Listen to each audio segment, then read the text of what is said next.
विख्यात करु विंशतिकर कहिबार बोध उभय पलाई सत्वर जी बाहुड़ी रावणे कही शुण देवरिपु बोइला अनुज जीवी सीतांकु समर्पुजी बंचिलु अंग दे अंग देबारु कि धर्मे वज्राघात समतल प्रहारिला व्योमेजे बाजिथिले चूर्ण बा पाताळे भजिथिब विंध्य भानु तोषी हेले बंचाई दैबजे बल केते बोलु बोले जेते शंख सेही बारी राशि रे जनित तेते शंख नाही जे वितरणी सागर की पांच पचारिला बिहे राम कुशसज्जा प्रत्युत्तर देला जे विख्यात करु विंशतिकर कहिबार पिला माने विंशतिकर माने एठारे रावण उद्देश्य कुहाଯାଇଛି कारण रावणर 10टा मुंड तेणु ताहार हाथ केतेरा 20टा विंश अर्थात कौन 20 कर माने कौन हाथ तो विंशतिकर अर्थात 20 हाथिया तो 20 हाथिया किए रावण तो लिखाई कौन विख्यात करु विख्यात माने कौन प्रकाशित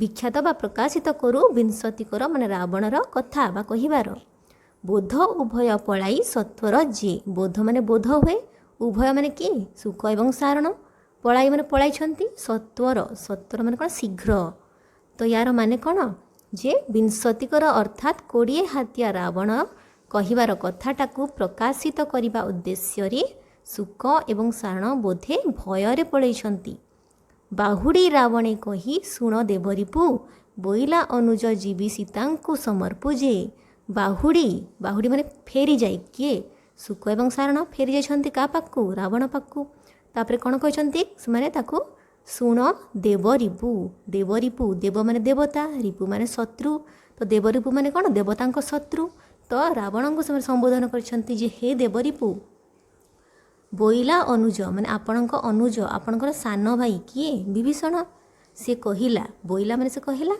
जीवी सीतांकु समर्पुजी मु जीवी भाई बड़ भाई आपणक पाख मु फेरी जीवी केतेबेले जीवी जेतेबेले माता सीतांकु आपण फेरई देबे बा समर्पी देबे काहांकु श्री रामचंद्रंकु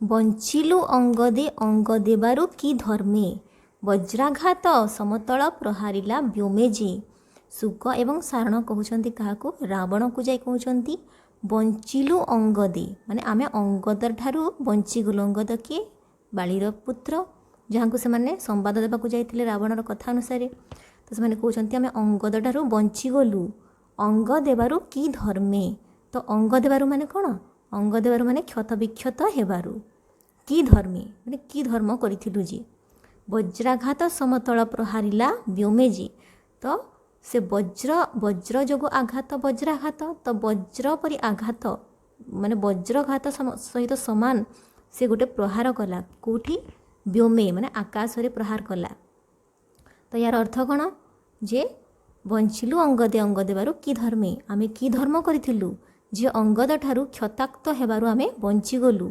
वज्राघात समतल प्रहारिला व्योमेजे जे सेमिति प्रहार कला जे ताहा आकाश रे वज्राघात हेला भलिया लागिला बाजिथिले चूर्ण बा पाताळे भजिथिब विंध्य भानु तोषी हेले बंचाई दैबजी बाजिथिले चूर्ण बा पाताळे भजिथिब से माने कहउछंती किए सुख एवं सारण बाजिथिले जदि बाजी थांता कौन बाजी थांता जदि अंगदर जो वज्राघात सहित समान जो प्रहार से कला आकाश रे जदि से तांको शरीर रे बाजी थांता कहा शरीर रे सुख एवं सारणर शरीर रे जदि बाजी थांता चूर्ण बा पाताळे भजिथिब आमे जदि आम शरीर रे बाजी थांता ताहले आमे चूर्ण मान बा चूना चूना ही जाई थांतु बा पाताळे भजिथिब किंबा आमे पाताळ रे जाईकी पाताळ माने कोन भुई तळडा पाताळ पाताळ रे आमे पसि जाई थांतु विंध्य भानु तोषी हेले बंचाई दैबजी विंध्य भानु विंध्य माने कोन विंध्य पर्वत और भानु माने सूर्य तो विंध्य भानुर अर्थ कोन पर्वत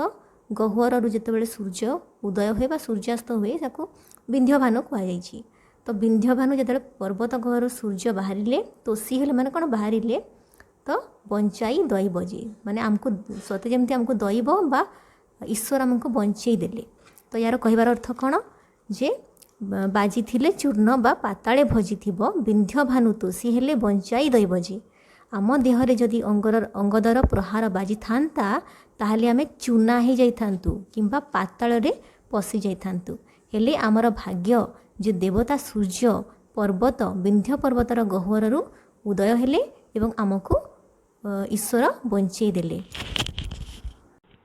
ବଳ କେତେ ବୋଲୁ ବୋଲେ ଯେତେ ଶଙ୍ଖ ସେହି ବାରି ରାଶିରେ ଜନିତ ତେତେ ଶଙ୍ଖ ନାହିଁ ଯେ।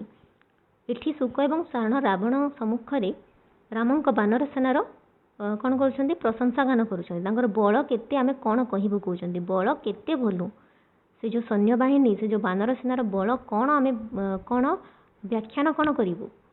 ଯେତେ ଶଙ୍ଖ ସେହି, ଯେତେ ଶଙ୍ଖ ସେମାନେ ତାଙ୍କର ସଂଖ୍ୟା କେତେ ସଂଖ୍ୟା ହେବ ତାଙ୍କର, ସେମାନେ ଦେଖିକି ଅସଂଖ୍ୟ ଅଗଣିତ ବାନର ସେନା ଦେଖିକି ଆସିଛନ୍ତି। ସେମାନେ କହୁଛନ୍ତି ଯେ ଲକ୍ଷେ କୋଟି, ଶଙ୍ଖ ମାନେ ଏଠି କ'ଣ ଲକ୍ଷେ କୋଟି ହେବ ତାଙ୍କର ସଂଖ୍ୟା। ବାରି ରାଶିରେ ଜନିତ ତେତେ ଶଙ୍ଖ ନାହିଁ ଯେ, ମାନେ ବାରି ରାଶି ମାନେ କ'ଣ? ସମୁଦ୍ର ରାଶି, ସମୁଦ୍ର ଜଳରାଶି। ସମୁଦ୍ରର ଜଳରାଶିରେ ତେତେ ଶଙ୍ଖ ନାହିଁ। ଶଙ୍ଖ ଏଠି ପୁନର୍ବାର ଶଙ୍ଖ ଶବ୍ଦଟି ପ୍ରୟୋଗ କରାହେଇଛି। ଏଠି ଶଙ୍ଖର ଅର୍ଥ ସଂଖ୍ୟା, ମାନେ କହିବାର ଅର୍ଥ ହେଉଛି ଯେ ରାମର ବାନର ସେନାର ବଳ କେତେ ଆମେ କ'ଣ ବର୍ଣ୍ଣନା କରିବୁ। ସମୁଦ୍ରର ଜଳରାଶିରେ ଯେତିକି ଜଳ ମାନେ ଜଳ ସଂଖ୍ୟା ବା ନଥିବ, ଜଳରାଶି ନଥିବ, ସେତିକି ବଳ, ସେତିକି ସଂଖ୍ୟାରେ ରହିଛନ୍ତି କିଏ? ବାନର ସେନା। ବିତରଣୀ ସାଗର କି ପାଞ୍ଚ ପଚାରିଲା, ବିହେ ରାମ କୁଶସଜ୍ଜା ପ୍ରତ୍ୟୁତ୍ତର ଦେଲା ଯେ। ବିତରଣୀ ମାନେ ପାର ହେବାକୁ, କ'ଣ? ସାଗର ମାନେ ସିନ୍ଧୁ ବା ସମୁଦ୍ର।